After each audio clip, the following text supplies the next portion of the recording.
بسم الله الرحمن الرحيم. نبدأ معناها كلامي من آخر ملاحظة عملت أنت في التدخل بتاعك اللي قلت أنه يبدو بالنسبة اليوم للرأي العام ولا بعض المدخلين أنه فما تساؤلات فيما يخص معناها إنهاء مهام المجلس الوطني التأسيسي. هل أنه تنتهي مهامه أثر إنهاء المسار التأسيسي وإلا فما شيء أخرى؟ أنا شخصيا ابتعد على كل مصادر التوتر والجدل العقيم. أما الدستور كان واضح، الدستور ضمننا في الأحكام الانتقالية هو التساؤل مشروع. إي لا التساؤل مشروع، مناش إن شاء الله ما تكونش فيه معناها تجاذبات سياسية، لأنه احنا كي صدقنا على الدستور قلنا نبتعدوا على التجاذبات اللي تدخل توتر. احنا نحبوا نصلحوا المناخات العامة، نمشيوا الانتخابات في أحسن ظروف. فما اشياء مقبوله على مستوى التجاذبات، اما التجاذبات اللي من نوع ان تدخل ارباك في المؤسسه وتدخل بالنسبه في ارباك الراي العام، انا نعتقد اللي هي مش وقتها. قلت نذكر انه في الدستور بالنسبه للاحكام الانتقاليه ذكر انه المجلس الوطني التاسيسي عنده المهام التاسيسيه قائمه على مصادقه الدستور، قائمه على القانون الانتخابي، قائمه على اللاءات اللي وقع استكمالها بما في ذلك لاء مستقله الانتخابات واللاءات الاخرى ثلاثه. فما المحطة الأخيرة المنتظرة لإنهاء المسار التأسيسي هي تحديد موعد الانتخابات، ونكونوا معناها من أهم الأشواط نتاع المرحلة دي نكونوا استكملناها. يقعد الجانب التشريعي هو هام داخل المجلس. اليوم عندنا قوانين استعجال النظر مرتبطة بقانون المالية، مرتبطة بمشاريع اجتماعية واقتصادية تنتظر فيها البلاد الذي تضمنه الدستور الصغير. يتضمنه الدستور الصغير طبعا. يعني قلت احنا المبادرة التشريعية ما عادش موجودة عند النواب، قلنا إلا ما عدا في المسار الانتقالي. كل ما هو عنده علاقة بالمسار الانتقالي ينجموا النواب يبادروا بمقترح نصوص نصوص القوانين. أما المبادرة التشريعية ترجع اليوم للحكومة. أما عندنا نصوص قديمة قلت لابد باش نصدق عليها. وعندنا حاجة هامة هو أنه اليوم من دور المجلس الوطني التأسيسي هو مراقبة أداء الحكومة. الحكومة اليوم معناها تشكلت من تكنوقراط يعني قاعدين يخدموا على رواحهم. كل إنسان ماهوش معصوم بالخطأ، ينجم وزير يخطأ كما احنا نواب نجموا نخطئوا، كما مؤسسات تخطأ، ولابد أنه يكون فما توازن. والتوازن هذا معناها يتخلق عبر آليات الرقابة اللي المجلس الوطني التأسيسي هو يراقب بها الحكومة، وهذا هام. المرحلة اللي فاتت قلت معناها كانت صعبة، أتممنا الشوط هام.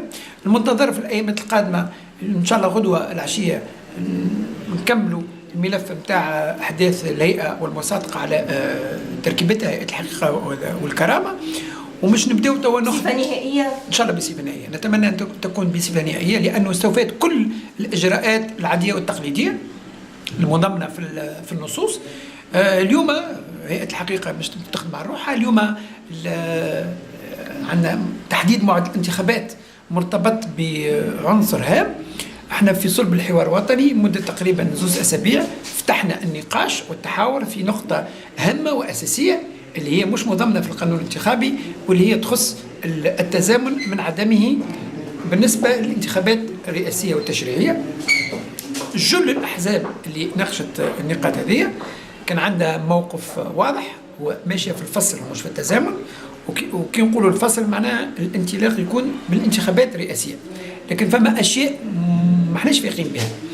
شنو هي؟ هو أنك اليوم إذا كان تحب تعمل قراءة من غير تأويل، يعني بالنسبة للفقرة 3 من الفصل 148 تاع الأحكام الانتقالية اللي يقول تجرى الانتخابات قبل موافقة 2014، بالنسبة لنا احنا كمؤسسين المقصود كان فيه هو إنهاء العملية الانتخابية مش انطلاقها.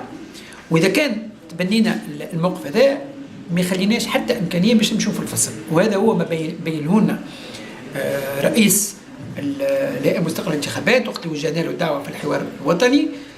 ويقعد لنا اليوم مشكل صعيب لابد باش نتحاوروا فيه، هل أنه موجود الخيار عندنا ولا مش موجود بين التزامن وبين الفصل.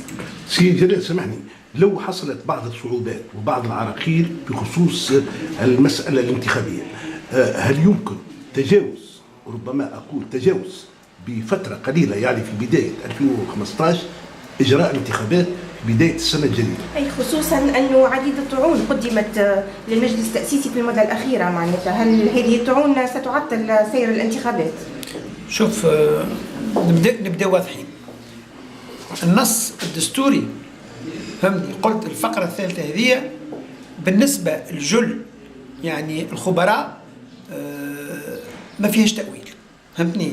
شفيق صرصار بين في كم من مرة أنه الفقرة هذه لا تتحمل التأويل، عكس ما قاله مجموعة من الخبراء اللي ترأسها سي عياض بن عاشور وقت اللي وجهنا له الدعوة في الحوار الوطني، يقول أنه الفقرة هذه تجم تقبل التأويل، وهو في قراءته يقول لك تجم تنطلق الانتخابات في 2014 وتكملها في 2015. وشو المقصود منه؟ المقصود منه لابد بالبت في زوج جوانب. يا اما القرار سيكون سياسي، اذا كان قرار سياسي ان الاحزاب اتفقت في تصور عام تولي انت تشوف معناها التفسير والتأويل وتوظيف الجانب الإجرائي والقانوني للقرار السياسي. وإلا التصور الثاني هو أنك تنطلق من الجانب الإجرائي، تنطلق من الجوانب القانونية وتبني عليها القرار السياسي. هذا هو اللي ضروري في الأيامات القادمة في الحوار الوطني سيقع البت فيه، ومنه هو إذا كان وضحنا الجانب هذايا نسهلوا على المستقبل الانتخابات اللي هي إثر المصادقة على القانون قد تخدم على روحها. قدمت لنا رزنامة، قاعدين الرزنامة هذه نتداولوا فيها كل الجوانب الإجرائية، الجوانب المادية، الفصل وإلا التزامن. هذا مش يقع دراسته من الأحزاب، وإن شاء الله مش يكون الأسبوع القادم لقاء باش يثبت الجانب هذا، وإذا كان الجانب هذا يثبت يسهل علينا باش في أقرب الوقت وممكن في حدود 2 أسابيع نمشيو المجلس الوطني التأسيسي ونصادقوا على قانون يحدد موعد الانتخابات. لكي نختم يعني سيتم الحسم قبل نهاية هذا الشهر ان شاء الله. نتمنوا ان شاء الله خاطر خلال الايامات القادمه ممكن العمليه تطلب اقل من اسبوع للبت النهائي في هذايا. 2 أسابيع يكفيوا للهيئه، ونكونوا احنا داخل المجلس نبداو نعدوا في المشروع نتاع القانون اللي يحدد المده الزمنيه، وان شاء الله كان حب ربي نجموا نكونوا في خلال 2 أسابيع 3 على اقصى تقدير نغلقوا الملف هذا. بارك الله فيك. سي جلال سامحني، وقت حكيت على الهيئة الحقيقة والكرامة تعملت لي بوز، كان نعاودوها سامحني غدوة نحكيو على الجلسة نتاع